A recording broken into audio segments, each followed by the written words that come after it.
start wherever you are. In fitness, we believe, and sometimes we do this on purpose, that it has to be an hour-long, high-intensity exercise at your favorite gym and your best Lululemon outfit. Right. If that happens, great. If it doesn't, go for a walk. Stand up, stretch your arms. Literally go back to grade school and move your arms back and forth for 30 seconds. You will feel better.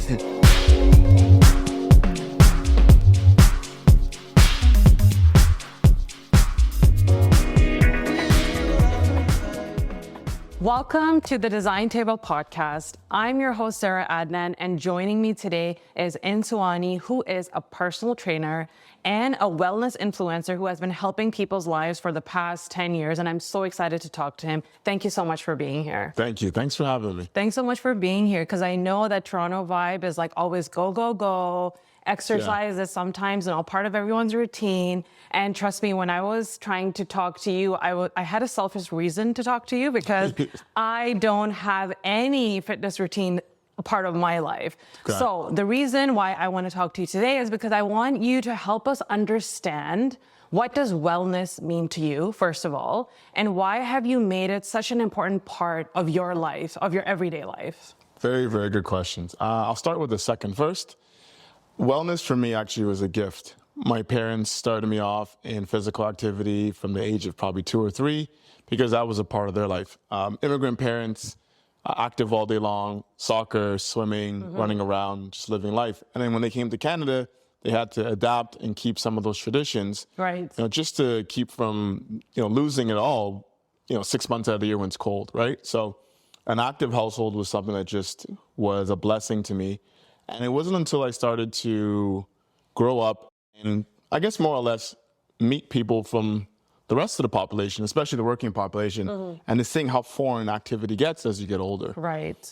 So, long story short, I turned my blessing, my gift, eventually into a career and a business. That's amazing. Yeah. And that's another reason why it's so important for me to talk to you, is because you are an entrepreneur and you have started your own business. So you know what it's like to manage the chaos that comes with being your own business owner, right? So when you started your business, what were some of the key disciplinary things that were like, you know what, I'm going to not neglect what was inbred in me as a kid and what my family kind of trained me for, but then also be very disciplined with your processes, starting up a business, generating revenue, all that stuff? Yeah.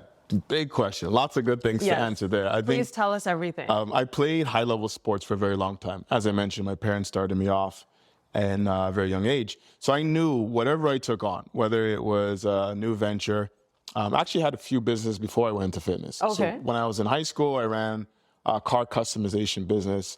Well, that's really cool. Yeah, it was really cool. Very different. Very different. I loved cars. Yeah. My next door neighbor behind me had a shop that did like stereos and lights and rims, and he'd gotten so busy, he would just pass work off to me. Right. So, at 15, 16 years old, I was putting car stereos and speakers and actually making a legitimate business out of it. Then I sold that business the summer before Fast and Furious came out. Oh my gosh. So really. That's good timing, but smart on you too to recognize, hey, I'm going to transition and I'm going to sell my business. I could have waited a little longer sold for a lot more. But the whole point is that was a passion. I turned it into something to make money. Right. And as I mentioned, I was a good athlete, so I played American football. As a scholarship athlete, I actually started the business renting out college units to students. So I've had my hand at always saying, okay, what do you like to do? Is there a place in the market?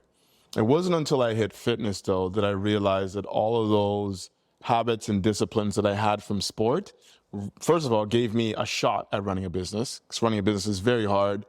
It takes long hours, lots of discipline, a lot of repetitive habits. So that was sport for me. And then also just having the skill set. Like I get up at 5 o'clock every single morning.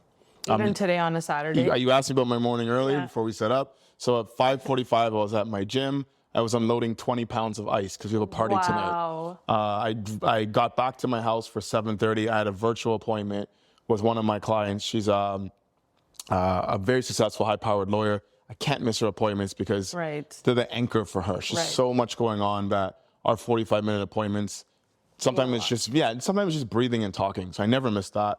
So I got home for that 7:30. Kids in the water for swimming. My son for 9:15. My daughter is in gymnastics at 10:10.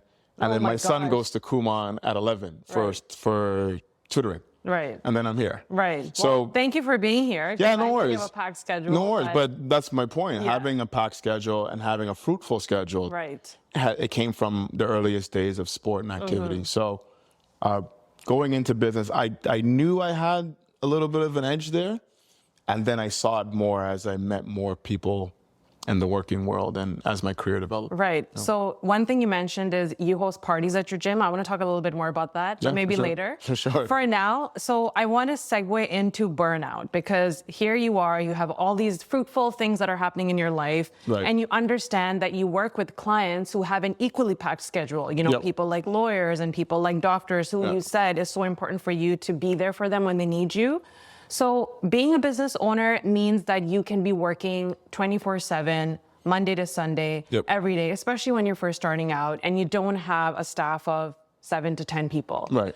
So somebody who can face burnout really easily, I guess, what would you say to those people, and how can you better alleviate some of their stress at the beginning stage of their career? Absolutely. Understood. You have to treat yourself like the most important client.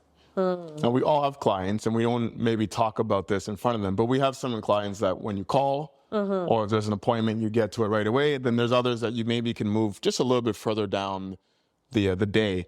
Treat yourself like the person that's paying $1 million a year. Right. So when I book an appointment with myself for my workouts, that's me taking care of the most important client. Right. When I book my massage or my physio appointments, or when I book my time off, I can't let another client into that space because I'm the most important client in my book. Right. Obviously, the reciprocating effect of that is now I can pour out more into the other people in my clientele. And I think that's a very important thing. I think our culture kind of makes it noble to push really hard. And even in fitness, like no pain, no gain. Yeah. It's all nonsense, right? At the end of the day, if I'm not in the role doing what I do as a business owner, as a service provider to other very professional, high responsibility people, and as a family member, then I'm actually, it's not noble at all. service. It's the service. That's Yeah. just silly. And I'm actually being selfish if I don't do that, right? And I think it takes a bit of time for that switch to flip, especially, again, growing up in the household of parents that, you know, put themselves way back in the tree in terms of importance. And even just, you know, we're taught, at least for me, my parents were from West Africa and the West Indies. You know, you always go last and you always don't want to make a fuss. My mom, are you hungry, Mom? Oh, no, I'm fine. I ate yesterday. Mom, you're hungry. I know you're hungry. I can hear your stomach growling. Just ask for some food. Or then we always kind of like are taught to put ourselves so far back. And I don't know what that comes from other than just conditioning. Right. So when you're able to break that and truly understand, you know, on a plane, it says put your mask on first when you're traveling with people who need your help, Right. elderly or children. Right. If I don't, and you need my help, you're on your own How am now. I going to help you? How am I going to help you? So you're saying that even in a chaotic world where you feel like you need to do a certain things to help your business advance, it's always important to put yourself first. 100%. We see that from the greatest examples of people in success when it comes to business. Kevin Hart, The Rock, anyone you see who's doing it on a global scale, they're going to promote exercise. We hear them saying it. Right. We know what it feels like when we do it, but then there's just a big disconnect in between. Right. And, you know it's like when you're sick and you really, like, everything stops. So I think it's more just helping people with easy entry points because we know it. We just need that first step and then that repeating step until it becomes a habit, right? So what would you say to people who continue, and I'm one of them, Yep. who continually put wellness on the back burner? Because of course we all know that it's good for us and that if we have wellness as part of our daily life, we are operating at a higher performance level physically, mentally, emotionally. And if you have a family, then you're present for them. We know that. But how can we not put this thought in the back burner Right. and push it to the front and actually integrate it into our lives? Yeah, great question. So human beings work really well when we get a response. And either it could be a negative response or a positive response. So we all know it's like to say, I don't want to exercise, I don't want to do what I need to do. And then right after you've done it, you always feel better, right? So to answer your question specifically, start wherever you are. In fitness, we believe, and sometimes we do this on purpose, that it has to be an hour-long, high-intensity exercise at your favorite gym and your best Lululemon outfit. Right. If that happens, great. If it doesn't, go for a walk. Stand up, stretch your arms. Literally go back to grade school and move your arms back and forth for 30 seconds. You will feel better. That's true. And that little bit of return, just like we love compounding investments, we love seeing our money, go up. You start to see a penny, then 5 cents, then you start realizing, okay, if I put more into this, I get a bigger return. Right. But the key is wherever you are, just start. If it means it's going for a 5-minute walk, I have this thing where people confess their fitness sins to me, no matter where I'm at, right? I can be hanging out at the parties, drinking, and someone comes up to me and says, oh, I haven't worked out for 4 months. And I went for a walk, but it wasn't like a far walk. And I'm like, hi, I'm Nsuani, right? Yeah. But that's just the whole point. Like, whatever you're doing, it's better than not doing something. And if you celebrate that, it'll give you more momentum to actually do better. If you had pizza one night, great. Pizza's delicious. You're not a bad person. Right? So like, instead of that, what we end up doing is punishing ourselves and going backwards. I only went for a 20-minute walk when I said I was gonna go for an hour. So now I'm in a negative mind space. I said I was gonna work out every day this week. I only worked out 3 times this week. Guess what? 95% of the population do not work out 3 times a week. The average exerciser, that means take the population and take majority of people who don't, then take the population of the people who do. That number is only 1.25 times a week. I'm already feeling better about myself talking I like to feel better. I like to feel good. So I give myself wins all the time. 3 times a week is 144 workouts in a year. Right. Very few people do that. And I think that's really important. What you're saying is set basic goals for yourself so that when you achieve them, celebrate them. And compound. And then from there, maybe challenge yourself and say, okay, I went for a 5-minute walk, not in my Lululemons, but in my war-torn shorts, Whatever, which is okay. Whatever I got out there. And then from there, you know what, let's go for a 20-minute walk. I think that's really important to keep in mind because you don't want to become in a negative mindset where you're like, I couldn't even do 40 minutes of walk today. Exactly. And then you just give up the next day. Yeah, and that's a big responsibility for the industry itself because there's clients that we service and potential clients. Then there's people who actually hold and know this information, like us. And we have to speak that way. And yes, everyone wants to see the 6-pack on their, Explorer feed. And everyone loves to hear the huge 100-pound weight loss goals. And we like that. It inspires us. But we actually know this information. And if we're not speaking like this in an attainable, digestible way to the masses, then shame on us. If it's always something that's so hard or my special program or it's got to be this way, and yes, that may sound great. And I think sometimes too, it's filling our own ego because it's very ego. Well, we all have an ego, but our industry is special when it comes to that.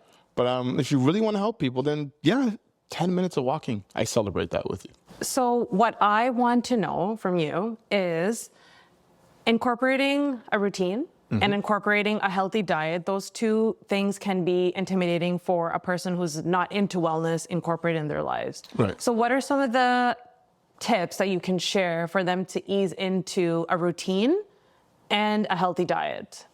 I would strongly suggest either hiring a coach or working with an accountability partner. Because in business, we do this, right? I don't do my own taxes. Right. That's a very good point. I have an accountant, right? I have a bookkeeper. I have all these roles. I have someone who cleans my business. I do it, and I upkeep my business on a daily basis, but I'm not the best person to do that job. There is another person who has more experience, more insight, more tools. So if we think of it in terms of probably getting the best return on your time, because time is very important for people in business, and then resources like money is. So if I want to do it, and I want to even keep those things in mind, then it also makes sense I hire somebody. I could probably do my own taxes, but time and then potential mistakes with my money, it's 2 things I can't afford to do, right? So I always look at things like that, and I would encourage anybody in business, especially if you've taken a few attempts at it, and you find that you're not, finding that habit or routine right away, then just hire someone. And I think that's a good point that goes back to your earlier point where if you end up doing everything yourself, you will cause burnout because you feel like it's a responsibility for you to do everything on your own. But sometimes you should seek the help elsewhere. Maybe invest a little bit of your, disposable income into something that you are not an expert of. Exactly. So someone like me, who I'm not an expert of wellness, I should benefit greatly from going to a trainer and going to a mentor who can guide me through like an 8-week schedule or something like that. Absolutely. Now, I'll go over some of those benefits when you work with a professional, or I should say the benefits you should see when you work with a fitness professional. And I'll sidebar there for a second. The barrier to entry for fitness is very low, which is a great thing, but it's also a bad thing. Okay. So anyone who kind of looks good can say they're a professional. So Right. I'm going to go over some of the things that you should be getting from your fitness investment. Right. First and foremost, scheduling. Because the number one indicator for health and wellness success is just simply frequency, consistency. How many times in a calendar year did you do X? Right. So, I mean, that's a kind of overglorified way to say my role, but that's really the biggest part of my role. Say, Sarah, here are our dates. We are going to meet on Monday, Wednesday, Friday for the next 6 weeks. You say, Friday, I'm shooting a podcast. I say, okay, great. We're going to go on Thursday this week. We all check it off on our calendars. It goes into your busy schedule because I know your schedule's busy. It goes into mine. We don't miss the appointment. Scheduling is important. It's everything, right? Or, hey, someone asked me to be on Good Morning America. I can't make that Thursday. Okay, go girl, good luck. I'll see you Saturday at 7 a.m. We haven't missed our frequency. So now, just like anything else, investing, building your client book, anything else that takes incremental consistency is now happening, right? Then in terms of, on the floor session, people with education do better than those who just motivate. Motivate will run, Right.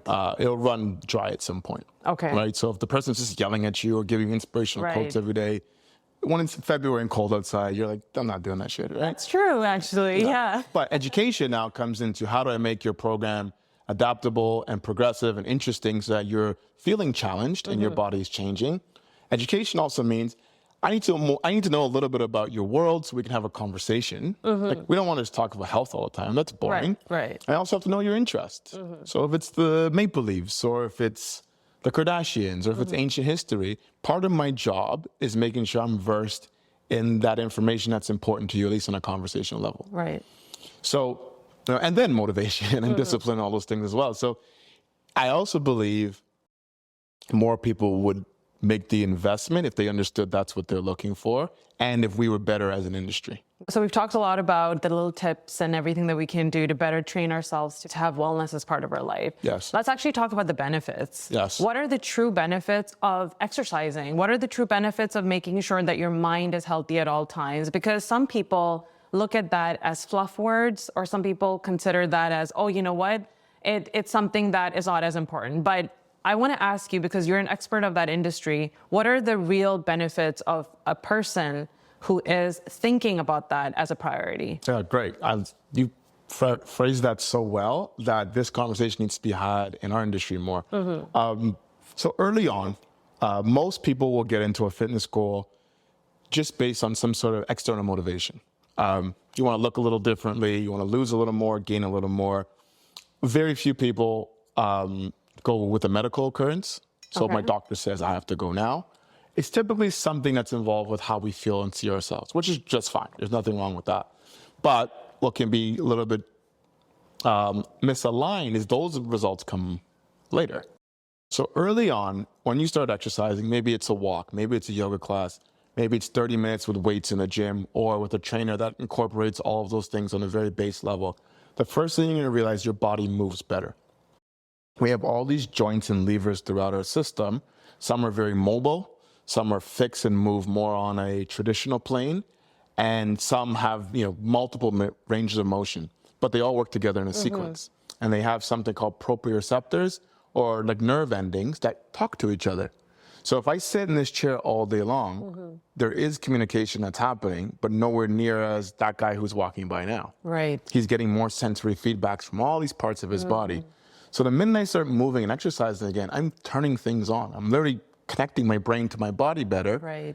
And I won't get into the science of it. No, please get into Okay, the great. science of it, because we need to understand that it's not just fluff. It's actually... Perfect. So your brain's always looking for easier pathways.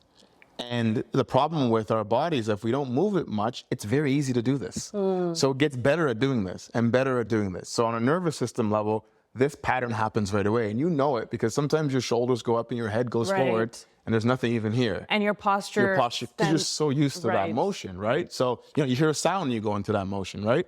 That's just proof that your body's wiring you to do something that you're doing a lot of already. Then from a tissue point of view, certain muscles will shorten. Some will lengthen. I'm the worst person to go on a road trip with because I can't sit down very long. I stand all day long. You put me into a seated position, my body's like, oh, what is this? 35, 45 minutes, we got to pull over. Okay. But that just means that, and I'm not better or worse than anybody, it just means that I have a different anatomy based on what I do. Conditioned your body. Right. So again, going back to the early fitness program, you're starting to reverse some of these things. And I always marvel at my clients in the beginning when you start seeing them walk into the gym and you can see their bodies moving differently. You can see their energy is different. Their shoulders are relaxed. Their arms start swinging. It's very hard to quantify this.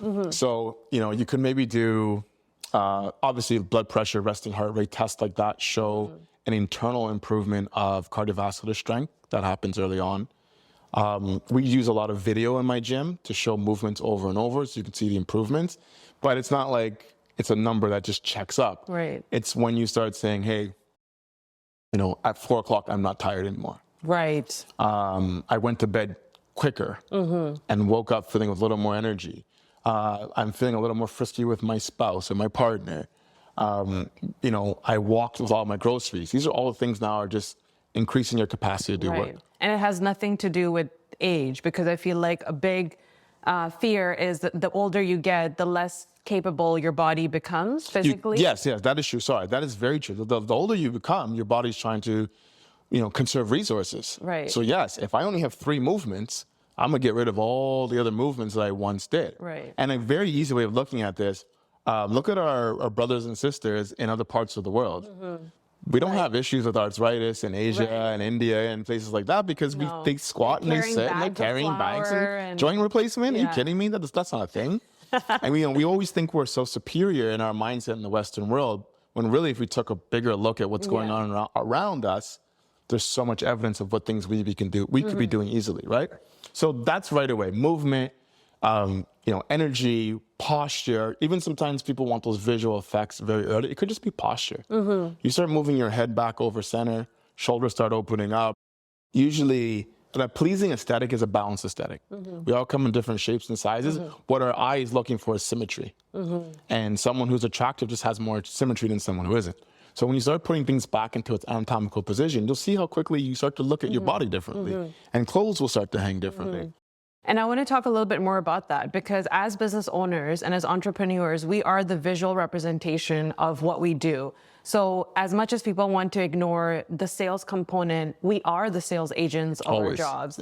And it is for that reason, one of the biggest advantages is you want to be attractive in your meetings and you want to be confident in the way you're speaking, not just with your vocabulary, but also in your demeanor. You want to be able to assert for attention in a room. So these are all the things that you can achieve by having that physical advantage to yourself. The stat says, I think majority of CEOs are over 6'1", right? It's that presence of someone tall and confident in the room. And you're right, you can have a great business plan and a great pro forma with a great pitch, but if you're not delivering it in a way your posture is not the right way, no one's going to take you seriously. And one thing I learned from our mutual friend Will, how posture affects the projection of your voice, right? And all of that goes into someone's decision of trust and integrity and all the things that, we can say they're not important, but they're happening. No, that's very true. I think in the world of design and as an interior designer, trust is a huge component of my job. So when a client comes to me and is frantic or is overwhelmed with a new renovation that they want to do, I'm here to tell them you can trust your worries in me and that's why you're hiring me. So I think for that very reason, I should be, more physically aware of my my demeanor and how I'm doing things to convince them you can trust me. Like I'm sure like my uncle who looks kind of crazy externally is a great interior designer. He could be, but I'm not hiring him, right? Like we're going to say, oh, okay, you're standing a certain way and even the clothes you pick. And I think that's the most important part is that you can actually change these things, right? Right. So that's early on: posture, range of motion, cardiovascular strength, stroke volume. These are all indicators of longevity, indicators of disease-free living, and those all happen very early on. They can happen in the first 2 to 3 weeks of working out. Let's talk a little bit about the disease-free method of this. So for people who are maybe, fighting with some internal diagnosis and things like that, how can fitness help them? Yeah, great question. There's very few diagnoses that don't involve exercise as an improvement or an aid. Again, the body's very adaptive.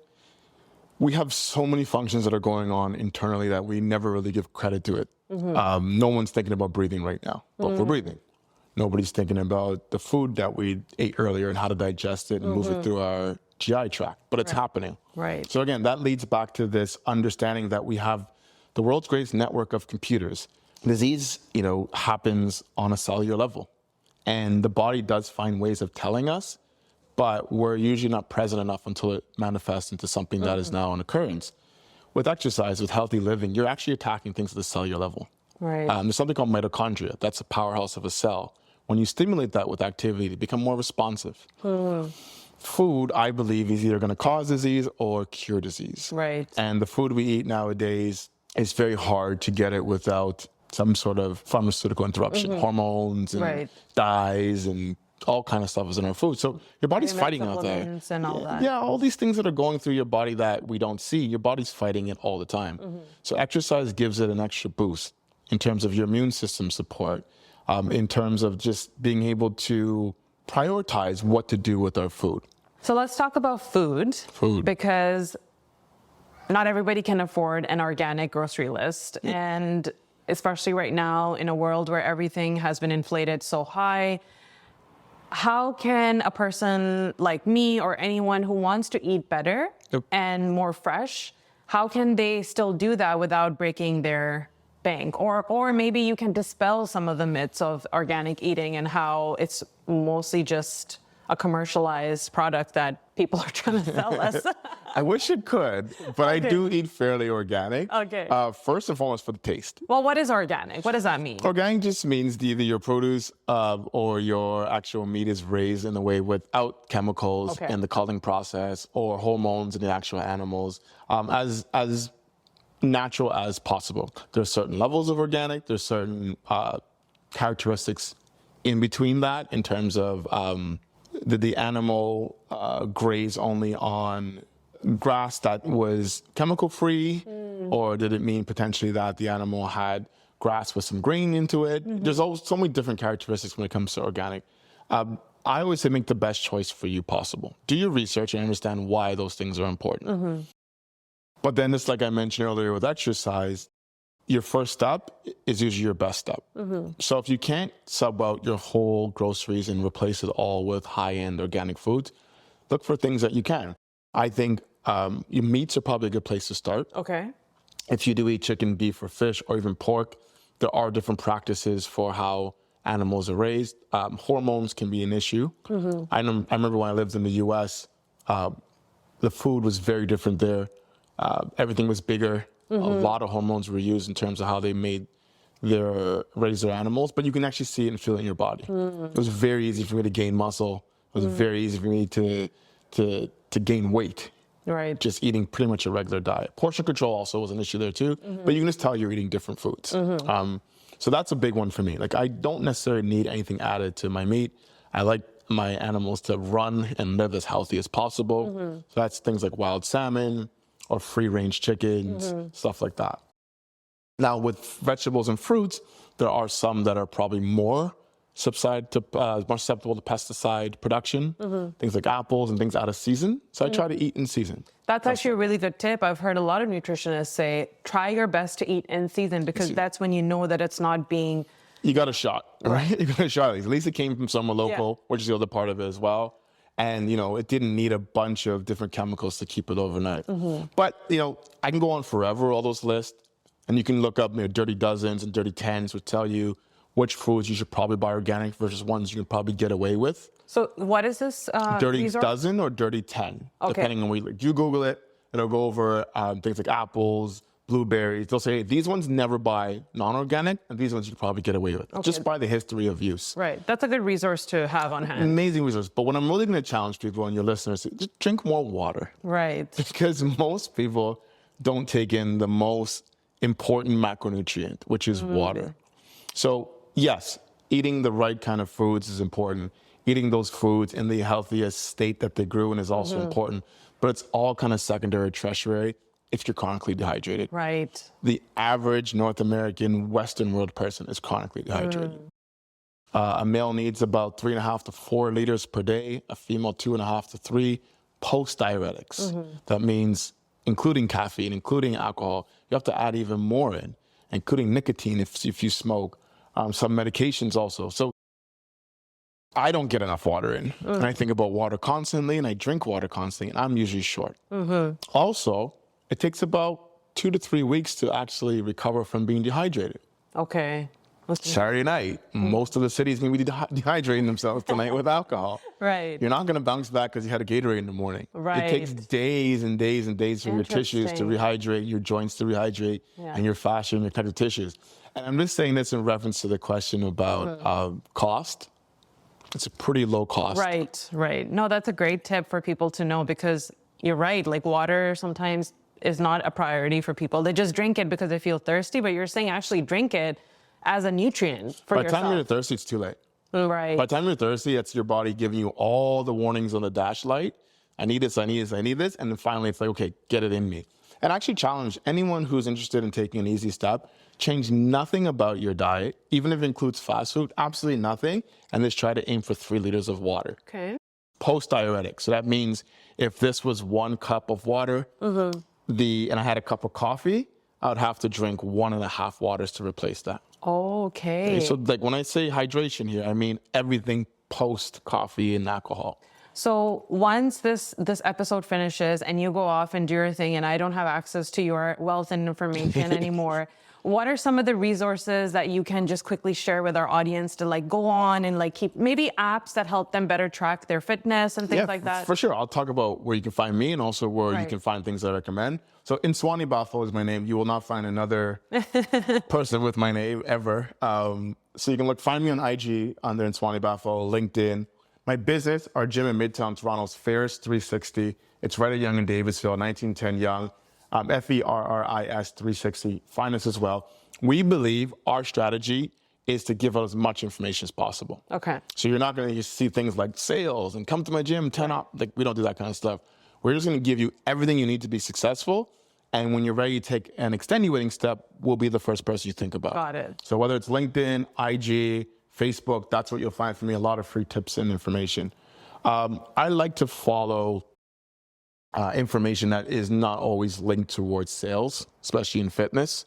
So a site that I look at a lot is something called Precision Nutrition. Okay. It's just base information about food and what it does for the body, not calories that could be linked to potentially, a weight loss supplement or even an app that calculates. We do use those things, but not before our clients and our community truly understand what food is. Right. We don't want to take food to a number when it's so much more than this, right?